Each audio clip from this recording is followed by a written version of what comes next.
Desperation pushed Clara through the hotel's revolving door and into the rain.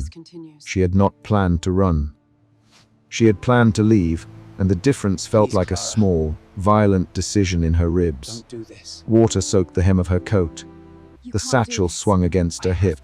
Behind her, Julian called. Clara, his voice held restraint and something raw that stopped her footfall for half a breath. The conflict was immediate. She wanted to leave the hallway that smelled of lemon polish and hotel coffee, and someone she could not unsee stood between her and the street.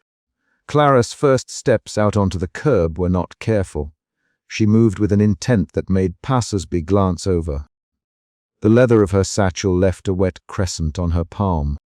She wanted to be somewhere else, anywhere that didn't have Julian Cross's name attached to it, but she also wanted him to explain himself.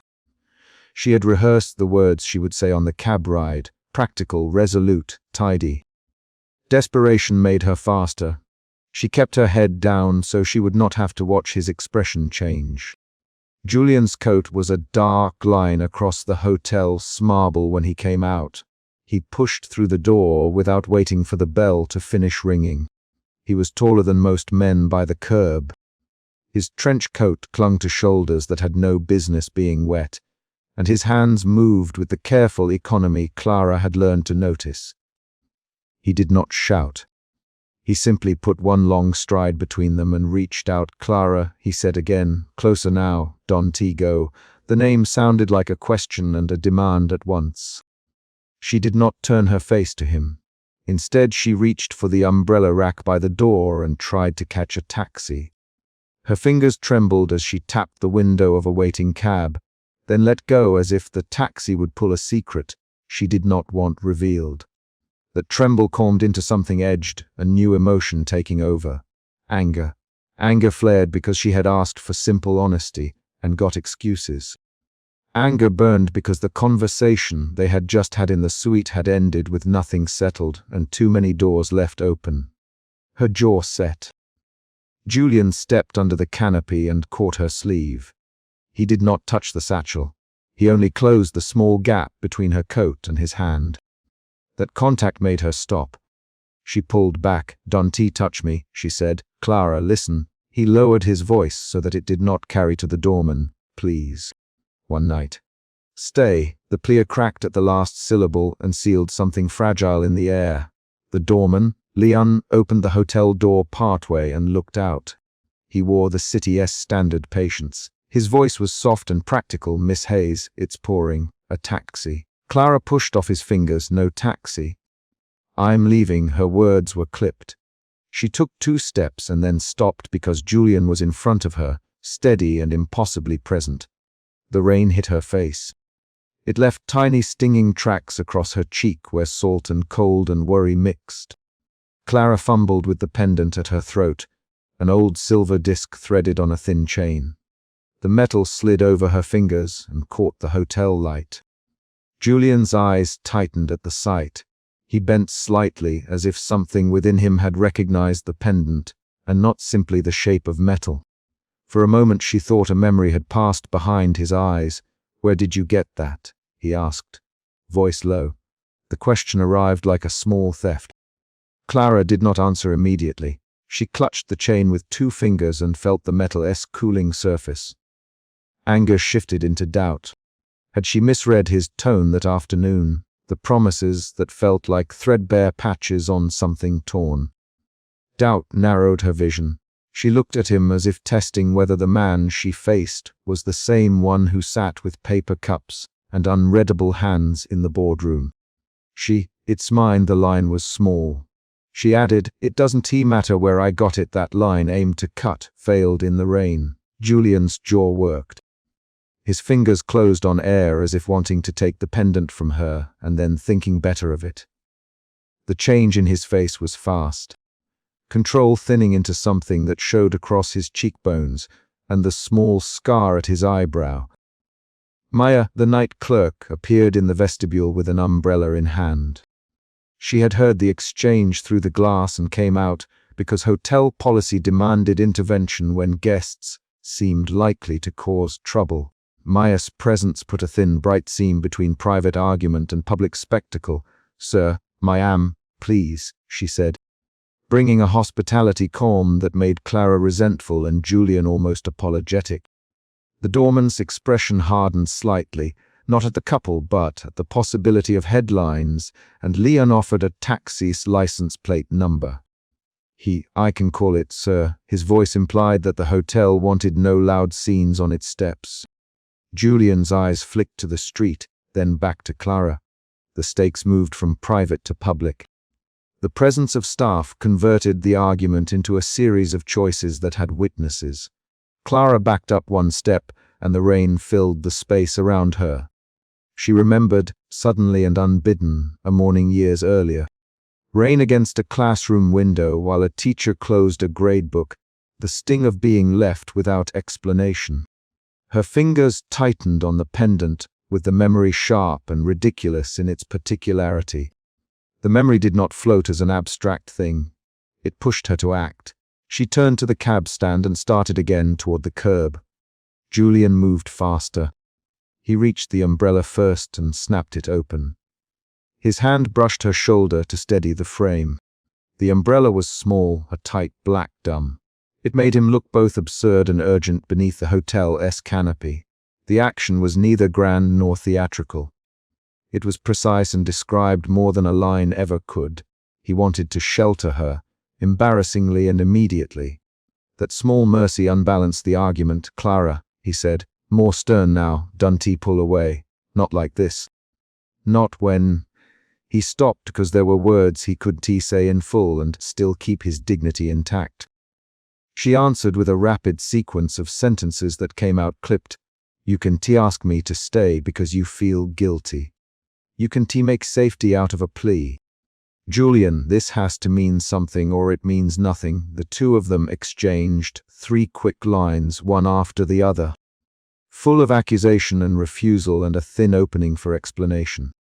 The back and forth moved fast enough to make Maya and Leon look at each other.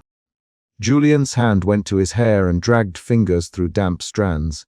Her, I know it's not enough." The words landed like a dropped coin. He did not elaborate. Clara could see the brief crumple at the corner of his mouth that betrayed private grief. That small failure of armor shifted her anger. Anger softened into a cold ache. She could feel the change in how she held her shoulders. A cab pulled up and the driver glanced at the couple. The presence of the street and its indifferent drivers forced the hotel staff into action. Leon opened the trunk of the taxi as if to suggest a ready exit. Maya held out another umbrella like an offered truce. External events kept arriving every few paragraphs of the night. A line of headlights, the scrape of a suitcase wheel, a pedestrian hurrying past with a newspaper sheltering their head. Each arrival pressed at Clara's decision. Julian spoke again, this time more quietly. "Clara, He dropped to his knees on the wet pavement. The motion was sudden and absolute. Rain spattered his face and pooled at the seam of his trousers. He did not kneel to beg about ownership or public image. He knelt because the control that carried him through meetings had failed him and left only the need to keep this single person from walking away. Clara's breath caught. She had never expected him to kneel. She felt the world reduced to 2 bodies and the wet cobblestones, and then to the pendant that flashed against her throat. The kneel was the chapter's peak in motion and in vulnerability. Her own body betrayed her, her feet rooted. Her hand lifted to cover the pendant without thinking, fingers trembling. "Please, Julian, stay tonight. Not for the company, for me." For he could not finish. The sentence dissolved into a raw sound.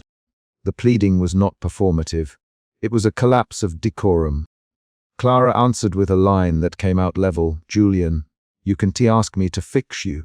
The words were a boundary. They were also a hand extended in a different way. She stepped back toward the hotel door. "I want to be used as a bandage." The sentence came out cleaner than she felt. He looked up at her then, rain spattering his face like an uninvited reveal. "I don't want you as a bandage. I want you to see me. I can carry him anymore." The name he did not say hung heavy in the space between them. Clara heard it indirectly in the way his voice curdled.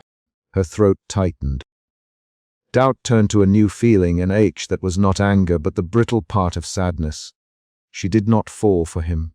She did not forgive him. She simply heard the truth sliding into the street in fragments. The revelation changed the terms of the argument. Julian's posture made it clear he was not negotiating control. He was conceding a private defeat. Maya stepped forward then, holding the lobby door open. Ms. Hayes, the kitchen is closed, but you can wait upstairs. It is dry. No obligation, her voice was careful. The sentence was an offer that changed the physical options in front of Clara. Leon closed the umbrella with a soft click as he moved to pick it up from the stair. He did not look at Julian with scorn. He looked at him with an expression of professional neutrality that nonetheless made Julian straighten. Clara hesitated on the threshold. The elevator light blinked above, and for a moment she watched it and saw a path that did not require explanation. Her legs wanted to move. The hotel lobby felt suddenly like a theater where choices were announced by stage cues. Julian remained on his knees in the rain, a figure carved into the street by cold and need. She could have walked away on impulse and left the night to clarify itself. She could step back inside and set terms. The decision point surged like a physical pressure under her ribs. She turned her face up to the canopy and said nothing at first. The silence was a sentence in itself. Then she took 2 steps toward him and placed the umbrella between them. It was an action that kept her autonomy intact. She did not touch his shoulder. She did not kneel with him. She did not accept his plea as a contract. She only sheltered them both for a moment. The shift in her posture, shielding not surrendering, mattered. Julian rose quickly from the pavement and tucked his hands into his coat, as if to hide their dampness. He looked at her and said, "That's all I need. One night. Let me explain in full." His voice had steadied. The request was not ownership. It was a bid for explanation and presence. Clara drew a small line of air through her teeth. One night then. But I set the rules now. Her voice supplied the boundary. She named one condition: privacy, no guests, no callers. She named a second: honesty, not excuses. Julian's mouth tightened and then gave. He nodded. I will be honest.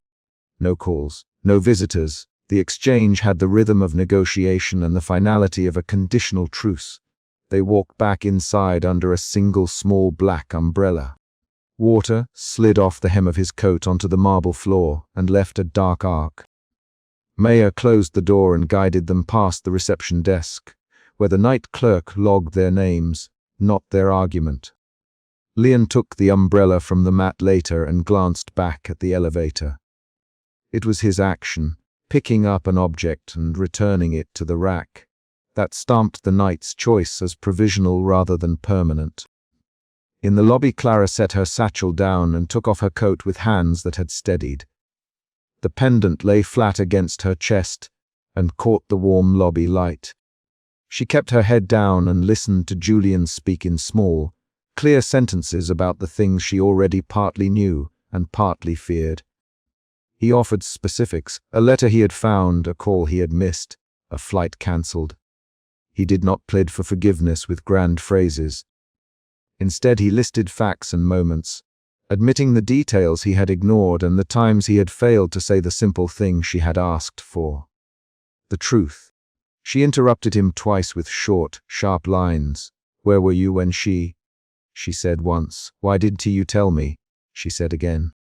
They argued in tight bursts, 6 short lines that landed like measured blows.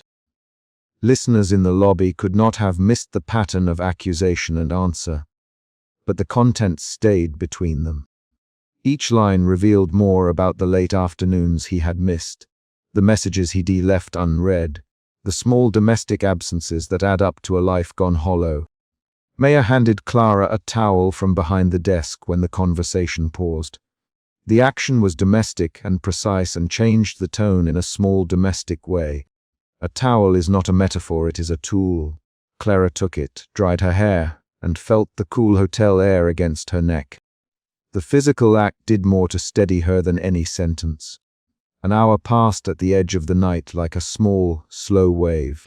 They moved from the lobby into a suite because Julian insisted on privacy and because Clara required space to hear details without other people leaning in. The elevator ride was a place where neither spoke. The silence was an active decision. When the doors opened on the suite, keys still warm in his hand, the city beyond the window looked vast and wet. The suite smelled faintly of cedar and lemon, and Clara folded her hands behind her back to hold a composure she could see fraying. Once inside, Julian closed the door and sat on the edge of the couch, hands together. He did not pace. He made an inventory of the facts. The discovery of an old postcard, a misplaced photograph, a voicemail that had not been deleted. He spoke in short phrases designed to map the damage. Clara listened and asked questions with quick, precise edges. Her questions guided him to specifics and forced him to name things he had let go unsaid. Mid-conversation, an unexpected detail surfaced. Julian produced a small photograph folded into his wallet. He set it on the coffee table. Clara saw the angle of someone else's hand in the photo and recognized a bracelet she had once worn. The twist altered her sense of what she knew. The object she thought ordinary carried a linkage she had not expected. Her face closed. A new shift moved through her. Suspicion gave way to comprehension and then to a wary tenderness. The room rearranged itself around that photograph. They spoke until the rain thinned into a steady mist and then into a light that suggested dawn. The night's miniature climax, Julian kneeling in the rain, had been resolved into a conditional truce and an agreement to remain for one night with rules. Clara kept repeating the terms aloud, making sure they were clear and enforceable. Julian agreed and then, in a voice that flickered, said something she had not expected. "Thank you for not walking away." The sentence was both admission and request. Clara did not answer with a sentimental phrase. She moved to the window, wrapped the towel around her shoulders, and watched cars slide past in the wet street below. She felt the exhaustion of decision settle into her limbs. She had made a temporary choice. She had not surrendered a future. The elevator hummed in the hall below and carried the morning up to them in a thin mechanical breath. Downstairs, Leon walked to the steps as the rain eased and picked up the black umbrella that had been left behind. He set it against the banister and glanced up at the suite windows. The umbrella was wet and heavy. He ran a practiced hand along the metal frame and then stood it in the rack where it belonged. The simple retrieval of a forgotten object closed the night with a concrete action. The umbrella would be there if someone needed it again, and its presence would mark the place where two people had reached a fragile agreement. Clara, in the suit, felt the city's light bleed over the horizon and turned from the window when Julian's voice called her name quietly to say he would make coffee. She answered with a single sentence. "Tomorrow we begin with honesty." The line was specific, placed as a condition. It was not a promise. At the hotel steps, Leon set the umbrella upright and watched the elevator doors close in the glass above. He saw a movement where a woman adjusted the pendant at her throat and a man, damp and still, moved toward the kitchen. The doorman closed his hand around the umbrella's handle and walked back inside. The morning found an object left behind, a small sign that something had been postponed rather than ended. Clara did not sleep much that night, but she stayed. The decision to stay was a contained, deliberate act. Not a surrender, not a capitulation, but a choice to hear facts and to test whether truth could become a basis for something like trust. When dawn came, the umbrella on the steps marked the night's ledger. The final sound that closed the chapter was the elevator's soft ding and the quiet pulling of a card key as the suite door opened again. Leon's hand on the umbrella was the last concrete movement the listener would hold onto as the chapter finished. The SUV's brakes barked on wet concrete and Julian cross-slammed his passenger door open before the engine had cooled. Fear pushed Clara's feet faster. She reached the jet steps with her hand on the rail, and the satchel heavy against her hip. "Clara, wait," Julian shouted, voice rough enough that airport staff turned. The central problem sat between them in plain metal and law. Clara planned to leave, and someone in that SUV had the power to stop her. Clara did not drop her carry-on. She had run out of the hotel's revolving door the night before with water on her hem. She had run past Julian's voice then too, the memory a blunt thing. The earlier incident, the hotel door, the rain, Julian calling Clara, was not a rumor now. It was the reason the plane's steps were crowded and why a legal packet could be produced at a moment's notice. Fear hardened into a thin, quick anger when Marcus leaned from the SUV with a leather folder in his hand. Marcus stepped forward and named the airport manager, pulling him aside with a professional, urgent voice. "This is private business. Clear the perimeter, Marcus." His tone pushed on the edge of command. Clara's jaw tightened. She looked at the 100-foot fuselage and then at Julian. "Don't touch my bag," she said, and the line cut through the early morning like a blade. Julian's face was wet at the temples from the drive. His trench collar was up, water beading along the seam. He kept his distance, but his eyes tracked Clara the way a person tracks a receding train. He did not raise his voice again yet. Clara folded her fingers around the satchel strap, the way someone clamps a steering wheel. The emotion in her moved, fear first, then a quick flare of defiance. She took one step up the plane stairs and Marcus set his briefcase on the tarmac. Marcus opened it with a practiced flick and pulled out a thick document stamped with corporate seals. He did not look at Clara when he spoke. "Ms. Hayes, this packet contains the clause that will activate unless we reach an agreement now." The manager, Evelyn, hovered behind him, eyes shifting to the hangar entrance. The presence of an official legal document converted what had been an argument into a nearly mechanical threat. Privacy terms that could generate public accusations if Clara stepped off the plane and spoke. Clara gloved her hand over the chain at her throat and kept her gaze level. "Marcus, show me," she said. Her words were short. The legal clause was concrete, written in numbered paragraphs and signature lines. But Marcus slid a folded personal note toward her with the papers instead of reading the dry legalese. She unfolded it with fingers that shook. The note was not a corporate form. Julian's handwriting tilted and cramped in two places. A phrase was underlined in a dry ink that had run with rain. "If you cannot stay for reasons of safety, tell me exactly where you will go. I will not let them hurt you." Those words shifted the issue. This was no longer only legal leverage. The packet contained a personal protection line and a set of instructions Julian had quietly arranged. Clara felt the second emotion shift. Anger at being managed, then a small, unsettled warmth at the private concern. She read the hand-made line twice, then folded the paper back over. "Julian," Lena shouted from the hangar mouth, breathless with pavement dust. Clara's sister had tracked her like a thread through the city and now arrived with a phone ready and a face that refused calm. Lena reached the foot of the steps and put a hand on Clara's elbow. "Clara, what are you doing?" "Lena." Her voice carried a mix of relief and alarm. Clara turned to Lena. "Lena, leave me alone." She answered, but she did not step down. The external events compounded. A photographer at the far gate raised a camera and a shutter clicked like a pistol. A single flash tracked across the wet hangar floor. A single image could start a story that Marcus's documents promised to finish. The new pressure moved Clara's anger into calculation. She could board, be unseen, and go. Or she could stay and force a conversation that would be filmed.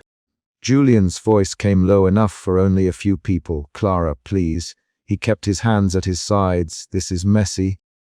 But I can let you go without saying something first." He did not offer an explanation. He offered a pause. That pause was an active demand in itself. Clara felt the pulse in her throat and answered with a third emotion shift. Defiance sharpened into negotiation. Marcus read the clause aloud because he needed witnesses. Paragraph 13. Automatic confidentiality and non-disparagement. Violation causes immediate public listing of an alleged altercation. Signatures required within 12 hours or we will publish. The words were plain, and the manager, Evelyn, nodded toward the line of airport personnel who could corroborate whatever Marcus claimed. The hangar opacity had changed. Legal language became leverage with personnel at the ready. Clara slapped the packet down onto her rolling suitcase. You would publish lies to keep me here, she demanded. Her voice did not break into a dramatic cry. It held the clipped, rational edge she used when she needed people to understand exact choices. Julian, is that true? She asked, looking at him directly. Julian's fingers flexed.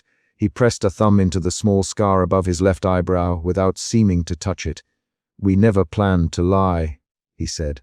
He did not say, I will not allow it or any trumpeted defense. He said it the way a man states a fact. We prepared for the worst. For your safety and for ours, he named safety the same way a mechanic names a tool. Clara heard the precision and felt it as a pressure. Lena stepped forward and used 2 short lines to change the thermal of the scene. Julian, you can threaten my sister, she said. Clara, get on the plane. We'll sort this later. Lena kept her hand on Clara's arm like a literal anchor. The presence of another family voice introduced a new variable. An ally who did not negotiate with the same vocabulary as corporate counsel. Julian shifted toward Marcus. Marcus, this is not the time for posturing.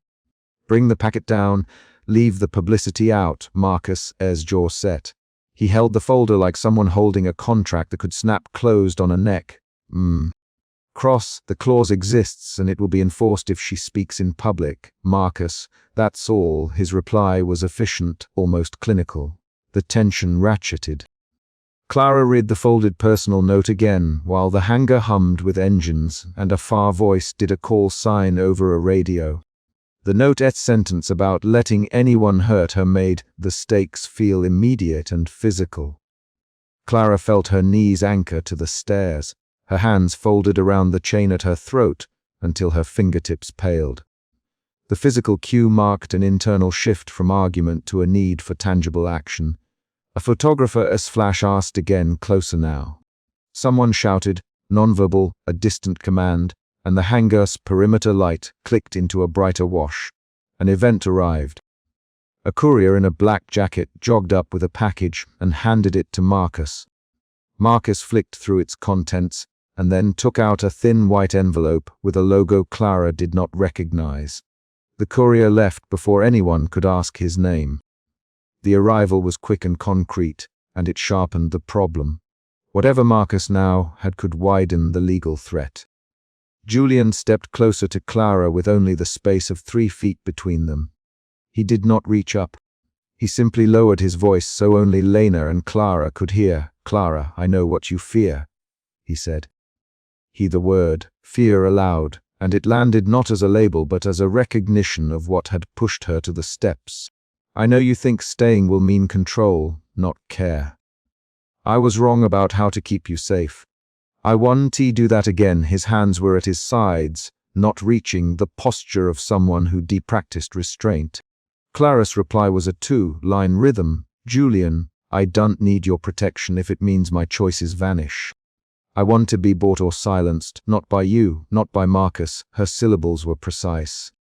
She put Julian's name on the hard beats so listeners could track the rhythm. Her stance shifted. A decision was forming, not from fear but from condition. The clerical papers rustled as Marcus cleared his throat. Mr. Cross, if Ms. Hayes does not sign an interim agreement, public disclosure is possible as a defensive measure. Evelyn moved a step closer to Marcus as if ready to take direction. The hangar felt like the inside of a hinge. Actions on one side created a closing motion. That was when Julian did the thing no one expected. He dropped to his knees on the wet concrete, under the plane's shadow, and did not wait for permission. The gesture cut the air. He put his palms on the hangar floor as if steadying himself, and then he looked up at Clara. Clara, I'm asking you to hear me, he said. Stay one night. Talk to me. Let me be honest, without lawyers between us, the visual was a rupture. The rich man, the CEO, undone in a public space with puddled light around his knees. The immediate beat was raw. Marcus' mouth tightened. Lena's fingers gripped Clara's sleeve. The photographer's camera clicked again, closer this time, a small mechanical insistence. Julian's knees sent a spray of water. His cufflinks caught the light with a small gold flash. The climactic peak of the hangar arrived precisely as the outline predicted. A public surrender of control that forced a choice. 3 voices rushed against the silence that followed. Marcus, stand up. Cross Lena. Julian, get up this instant. Clara, nothing for a full beat while the world around them made concrete noises. A plane's auxiliary power unit ticked, a distant engine idled, a courier's footsteps receded. The silence itself was a physical thing, like a door held open. Clara's hands were steady on the strap of her satchel. Julian, she said, slowly, deliberately, if you kneel and ask me to stay, then agents are still in charge. If you want me to stay, start by telling me what really happened the night at the hotel. She used the hotel scene. His night call when she ran into the rain, as a reference, naming a past event rather than painting an emotion. The demand turned the public plea into a test. Words instead of spectacle. Julian closed his eyes for a breath and then opened them. At the hotel, I kept myself from telling you everything because I thought I could protect you that way. I didn't tell you the full investigation. I'm sorry I hid things, Clara. His phrase did not aim to win pity. It aimed to change the terms of the encounter. The emotion between them bent from spectacle toward negotiation. The argument that followed was quick, the rapid exchange required when 2 characters clash. Marcus, Julian, remove the clause from circulation for now, Marcus answered. I can authorize that without cross signature, Julian replied. Then sign it and I'll explain, Marcus shot back. You are asking me to drop a legal tool because your conscience changed. Julian, yes. Because I'm asking for her, not for the company, Marcus. That is not how we handle external exposure. The back and forth had the formal snap of people defending institutions against personal impulses. Clara watched them. She felt anger ghost through her, anger at being the fulcrum of corporate procedure, and anger at Julian for making decisions for her without asking. Her mouth pressed into a line. She breathed slowly to keep from answering in heat. Then she spoke in a way that changed the stakes. Marcus, drop the clause now or I walk. No signatures, no press, no deals tonight. Either you make him choose to protect me without paper, or I go. Her sentence required Marcus to act on principle or procedure. Marcus looked to Julian, then away. He had been in this role before. The man who translated an employer's needs into enforceable action. His hand slid into his pocket and his thumb brushed a phone. He lingered in hesitation long enough to make everyone feel the weight of his next move. The external event arrived. Marcus typed a terse message and sent it. Lena watched the screen, level glow on his face. The courier who'd approached earlier returned and stopped at the hangar edge. He carried nothing outwardly dramatic now. His presence simply underscored that the world outside had begun to move. The mini cliffhanger in the middle of the chapter came when Marcus looked up and said, I will withdraw immediate enforcement for 24 hours, provided Cross signs a temporary waiver agreeing to a public statement with Ms. Hayes. The offer was a bridge and also a trap. It allowed safety while leaving future exposure possible. For listeners, the question hung, will Clara accept? Will Julian sign? Clara's voice was quiet, nearly a whisper but clear in the hangar. I will not be silenced. I will not sign anything that keeps me from speaking if I need to. The line forced Julian to make a visible choice. Julian's face shifted. The control he usually wore as a mask slipped. He reached down, took the offered pen, and tapped it against the folder before signing. The pen's click was an auditory anchor. Then Julian did a small, specific action that shifted perception. He took a folded page from Marcus' packet and extended it toward Clara. It was not the legal clause. It was a detailed note explaining which company personnel had been told what about the hotel night and which internal safety measures had been activated. "Read this," he said. "If you stay, talk to me on those terms. If you go, I will respect your decision, but you will not be silenced by us." He named consequences and gave her a document that mapped the truth he had withheld. Clara read the page while Lena paced behind her with hands on her hips. The paper listed names, times, and a single bullet point that said, "No intent to smear." The specificity changed the power balance. The public threat lost some of its edge when confronted with paper that laid out protections and admissions. Clara's fear thinned into a wary consideration. She weighed the risks like a person weighing banknotes. She made a clear choice. "I will stay tonight if you talk openly, and if no one from your team threatens me with publicity again," she said. She listed 2 conditions: honesty and the removal of immediate legal threats. "I will stay only under those conditions," she added, and the sentence ended the argument by converting it into terms. Marcus watched her sign a small receipt, acknowledging the temporary pause in enforcement, and withdrew with a curt nod. He handed the envelope he had received earlier to Julian and walked toward the SUV. The courier, who had been a peripheral movement in earlier beats, now stepped away down the service road with a small black envelope in his hand. The courier's exit was the final concrete movement that closed the chapter's immediate conflict. On the plane steps, Clara paused and looked back at Julian, who had risen and adjusted his wet coat. Lena stayed at the bottom of the stairs with her phone against her ear, dialing a number to inform someone that Clara would not be leaving alone. The external world continued to hum. The auxiliary power unit clicked again. The hangar lights shifted with a maintenance schedule. The photographer lowered his camera and moved away. Those external motions made the decision feel less private, more anchored in reality. Clara slid her satchel strap over her shoulder and stepped into the cabin. The attendant closed the plane door with a soft mechanical whisper. On the tarmac, Marcus sent a short message, and the courier vanished down the service road, the black envelope tucked under his arm. The elapsed decisions had resolved the chapter's immediate conflict. Clara had not been taken away by force. Julian had performed an unguarded act. Marcus had withdrawn enforcement for the moment. The chapter closed on a precise, physical beat. Clara was on the aircraft, the door closing, and the courier's figure receding into the brightening morning. The hangar smelled of jet fuel and wet concrete. Julian stood in that smell and watched the plane's windows blink as the cabin lights came on. He had chosen a path that exposed him publicly in a way he seldom allowed.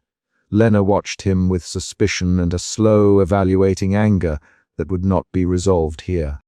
Marcus drove the SUV onto the service road without a word. The man with the black envelope was out of sight, and the envelope's contents promised the next ripple.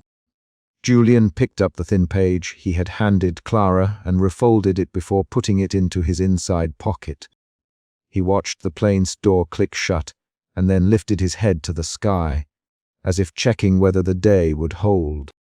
He had surrendered control for an hour and, in doing so, risked revealing more than he meant to.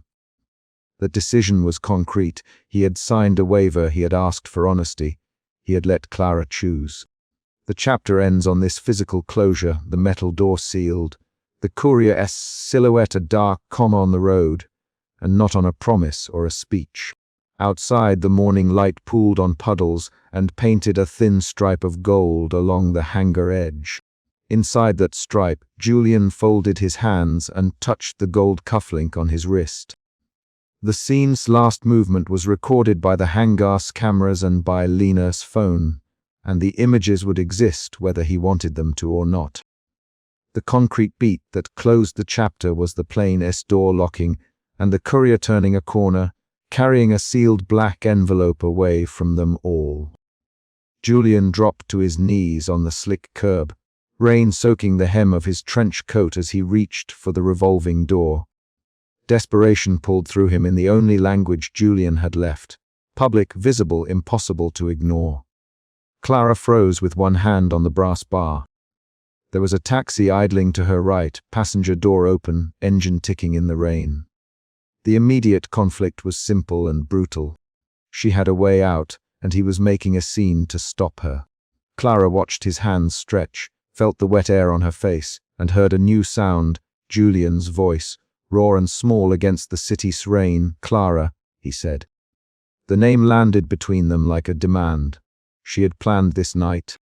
She had packed a single bag, a plane ticket, and a short resignation note folded into the lining of her satchel. She had been ready to step onto a jet and vanish. Now the choice hung over the threshold in the raw, wet sound of his plea. She had not learned to panic on the curb. Clara's jaw tightened. She remembered the hangar at dawn, the SUV's brakes barking on wet concrete, the moment she felt the weight of a decision press against her ribs.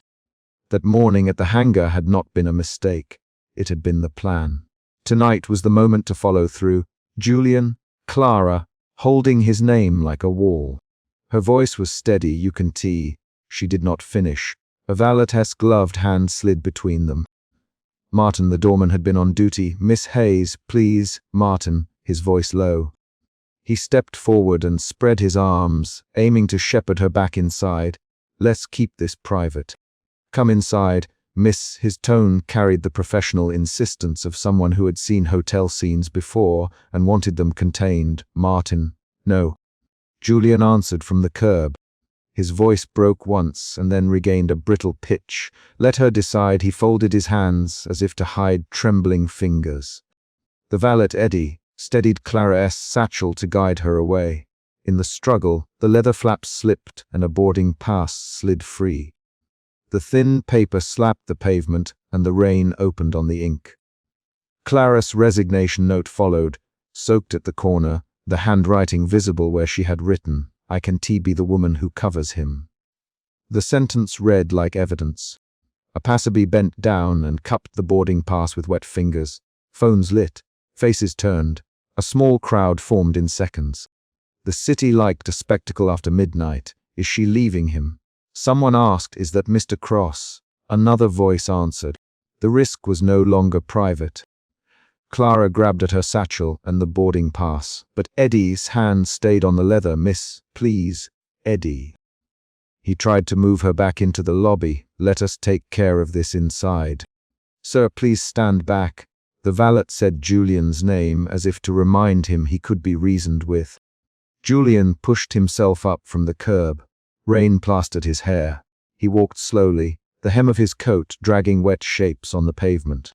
He stepped into the line between Clara and the waiting taxi. "Clara, you have my attention," he said, voice low. He did not raise his hands. He did not try to pull her. He simply blocked the way. Clara kept her eyes on the taxi and then on the revolving door. Her pulse ticked in her throat. Her feet were already moving. The threshold felt small and large at once. She thought of the resignation note, the hangar, the ticket. She thought of 2 earlier nights.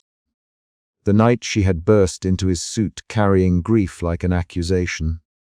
And the night at the hangar when Julian had almost thrown himself at an engine. Those were facts she could not rewrite. "Clara," Julian again. He spoke her name like a lit fuse. "Why are you leaving?" His question was short. It demanded a reason that would make him stop kneeling on the wet curb. She spat one short sentence. "Because I can't be what you need me to be." Her hands tightened on the satchel. "Clara, please." "Julian." A small hotel manager moved into the doorway and his voice tightened. "Miss Hayes." The manager called. "Miss Hayes." For the hotel's reputation, he stopped when Julian met his eyes. "Mr. Cross," the manager said, naming the man he recognized from headlines. "If you continue this, I'll have to ask security to remove you both." The manager's name, Mies Alvarez, came out steadier than her face suggested. She was trying to reclaim a private moment for the hotel's policies. The crowd's murmurs rose. Someone took a photo, another phone clicked video. Julian's expression changed in a fragment, a look Clara had seen twice before. A flinch that wasn't control, but the fear of a story taking over his life. That fear had ruled him in boardrooms. It had kept him distant in private. Now it pushed him to the curb. Clara, listen. Julian folded his hands and forced them open. His voice dropped. Listen to me. I know what people will say. I know how it will sound, but you'll hear me out, yes. He kept his eyes on her. He had not asked for much else in life lately. Just to be understood when he was raw. Clara hesitated. She had been clear with herself that night at the hangar. She had a plane, a job offer 2 continents away, a clean break. She had promised she would not stay for crumbs of apology.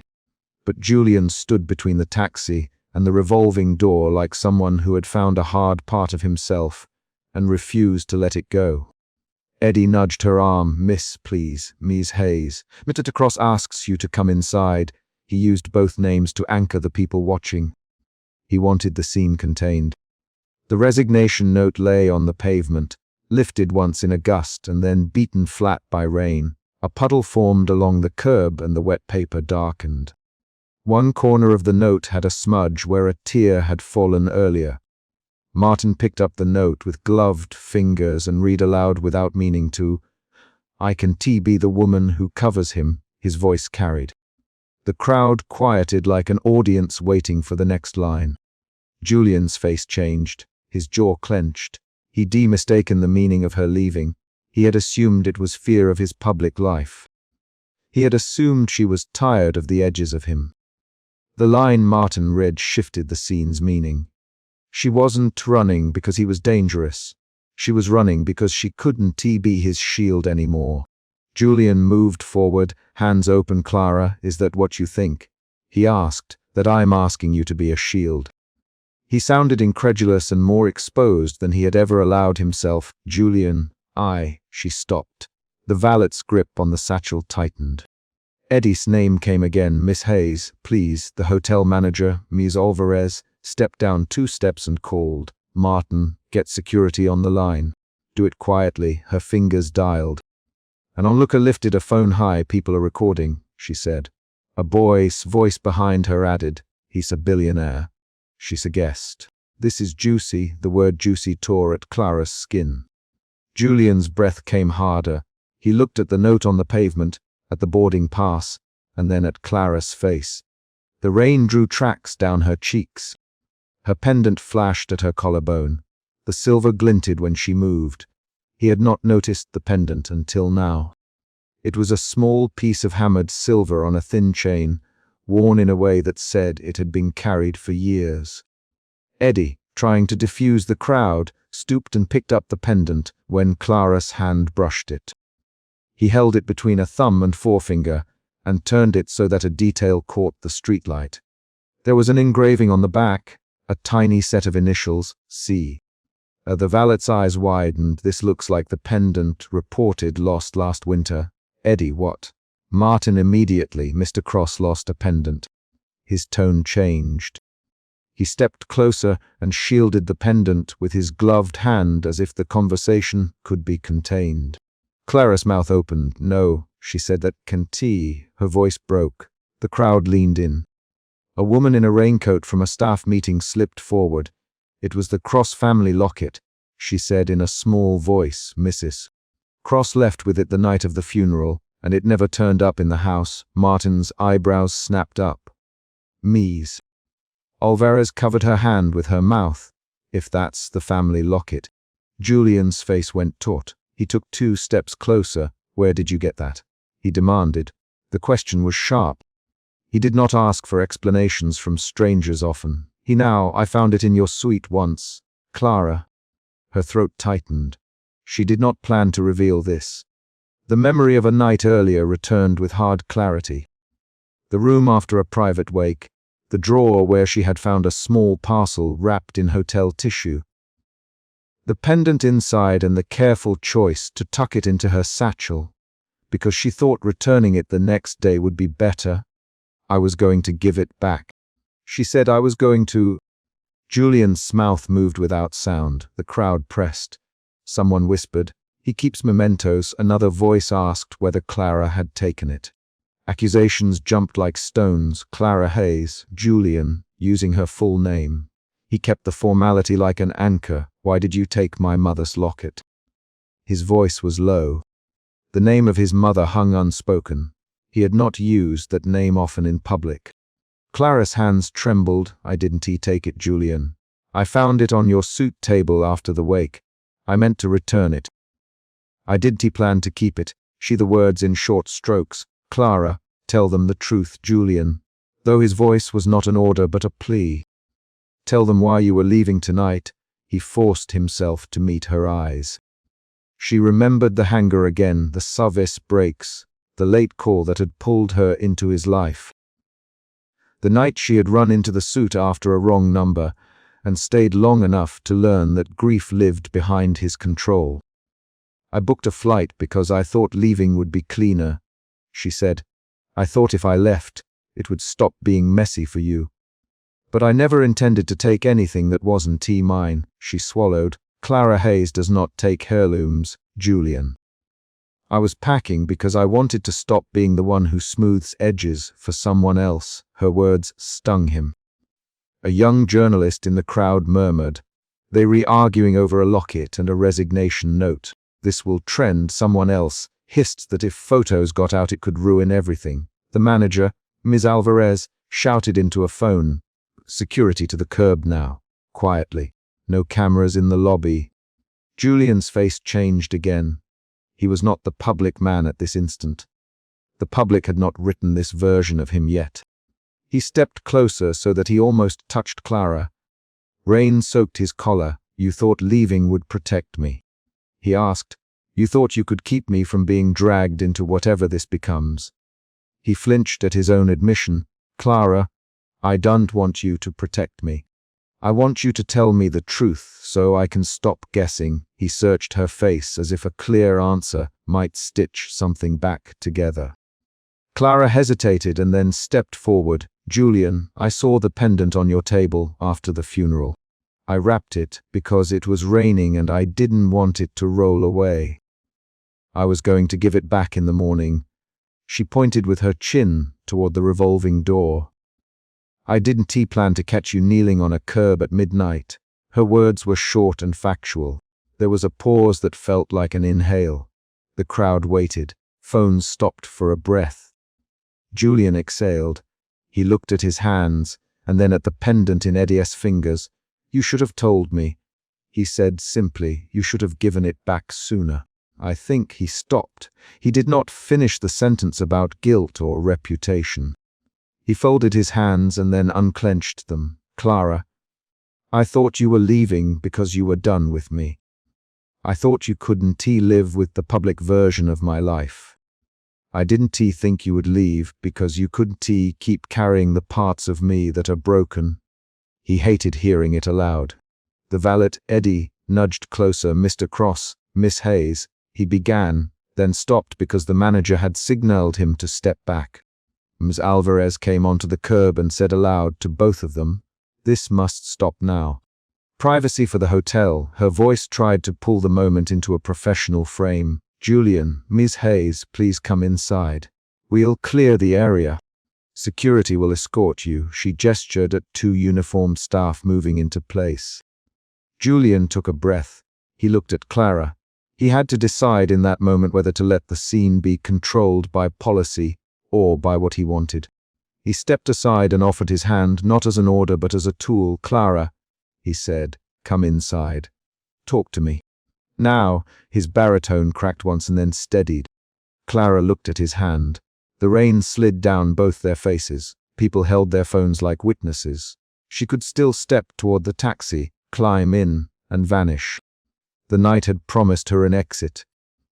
She also could return to the lobby and face Julian under the hotel's watchful lights. She stepped forward and, with a single motion, accepted his hand.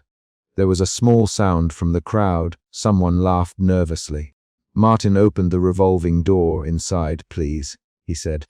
They moved through the glass into the lobby. The hotel's warm air hit their wet coats and steamed. Ms. Alvarez closed the door and signaled for the valet to keep the cameras at bay. Security formed a polite ring. The lobby's lighting was amber and controlled, a human attempt to make things ordinary again. Julian let go of her hand and sank into a club chair near the desk. He put his forehead into his palms for a moment and then lifted his head. "Clara," he said. His voice was low. "I need one honest hour. No cameras, no staff in the room, no managers. He searched for the right word and found none, just you and me.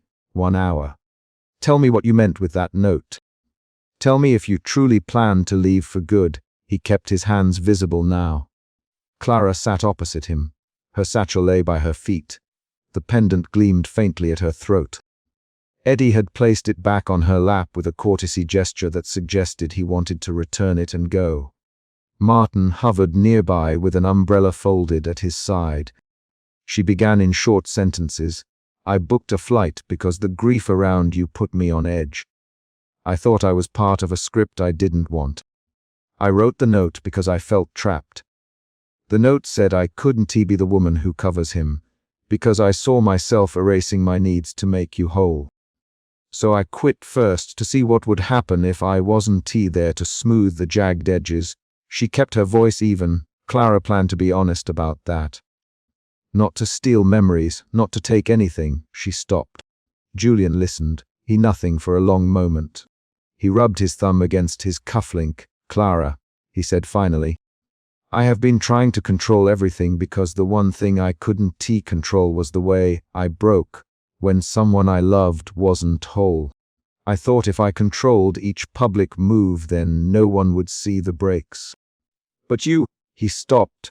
"I see now that you've been protecting yourself from my breaks, not covering mine." He let the sentence rest. There was a knock at the far side of the lobby.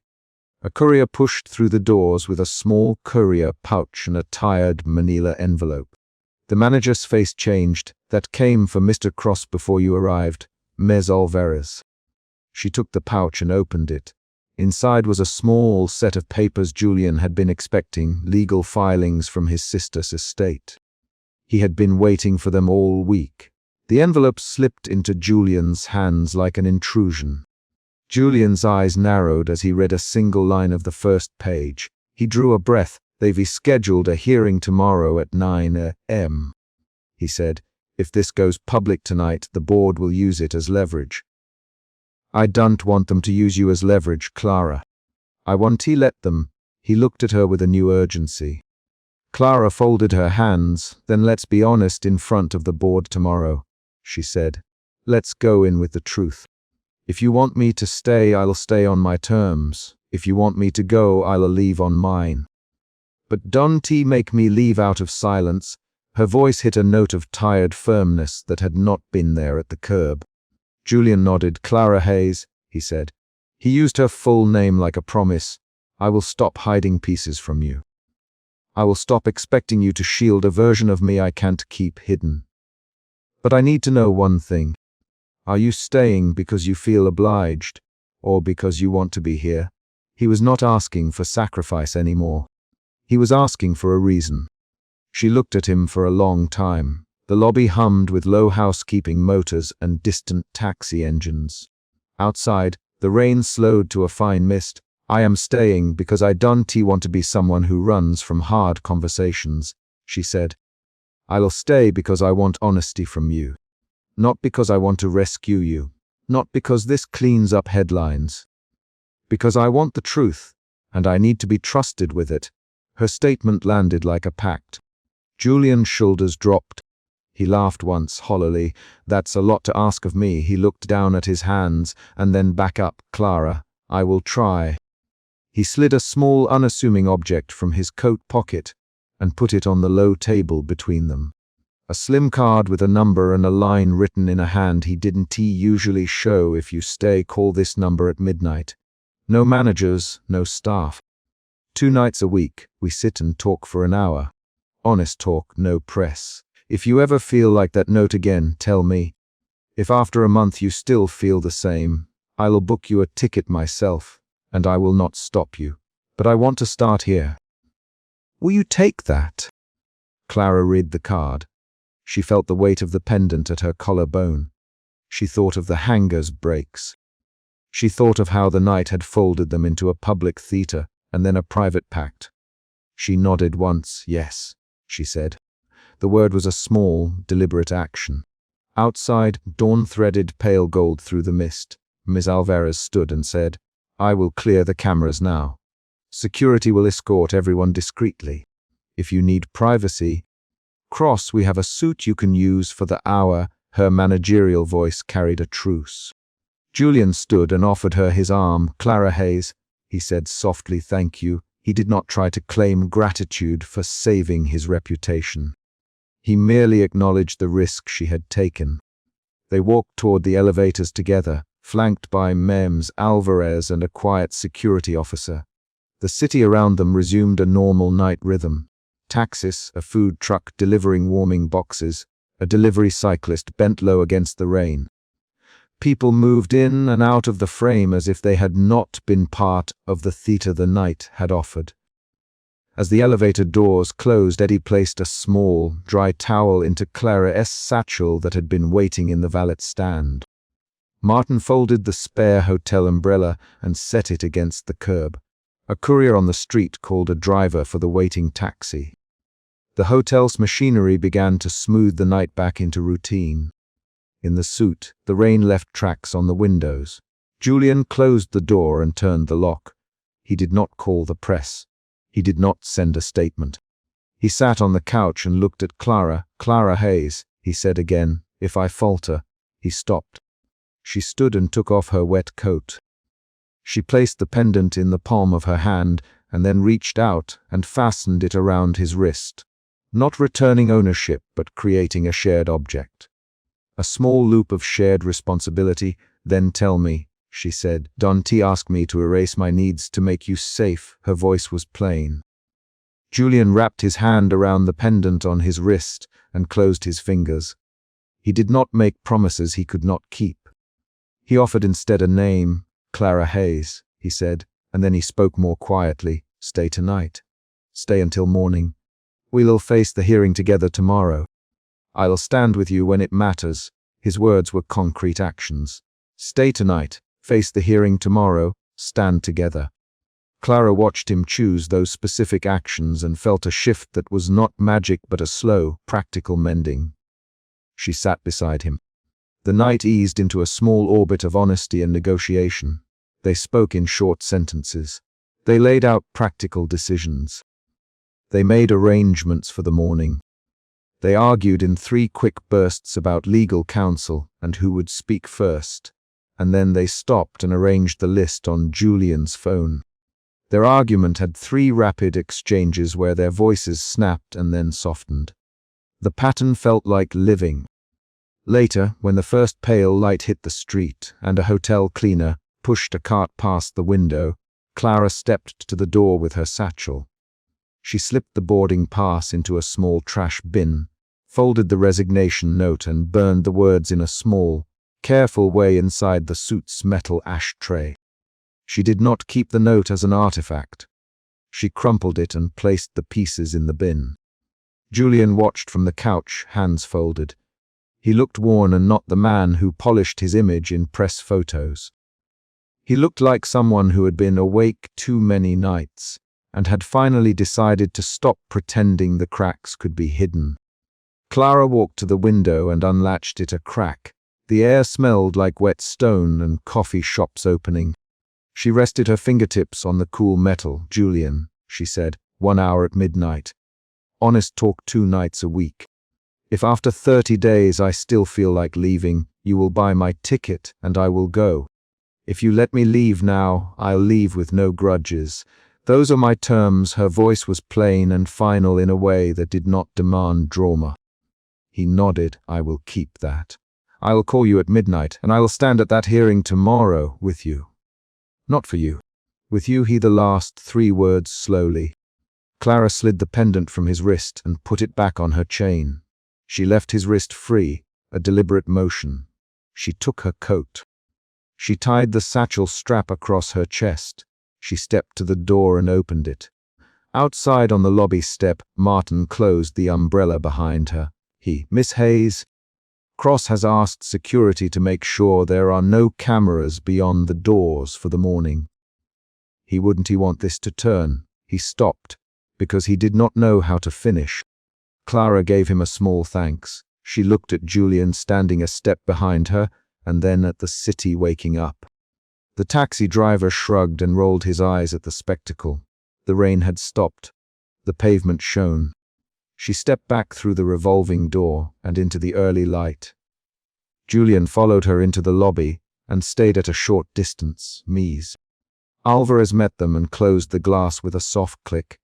The hotel's routine swallowed the night and left a new arrangement between two people. Clara placed one foot inside the taxi, then turned to Julian, she said.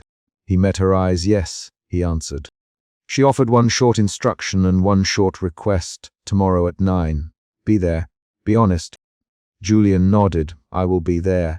I will tell them the truth about the pendant. I will tell them the truth about us. The last phrase quietly. Clara closed the taxi door and watched Julian watch her go. The taxi pulled away. Martin closed the hotel door behind her. Julian did not try to stop the car. He stood on the curb as dawn light softened the wet pavement. Then he turned and walked inside, following the plan they had made. 1 hour at midnight, honest talks, a hearing at 9 a.m. And a choice made through action rather than silence. The chapter ends with a small concrete beat. The empty umbrella left on the curb, the pendant glinting in Clara's lap as the taxi bumped forward.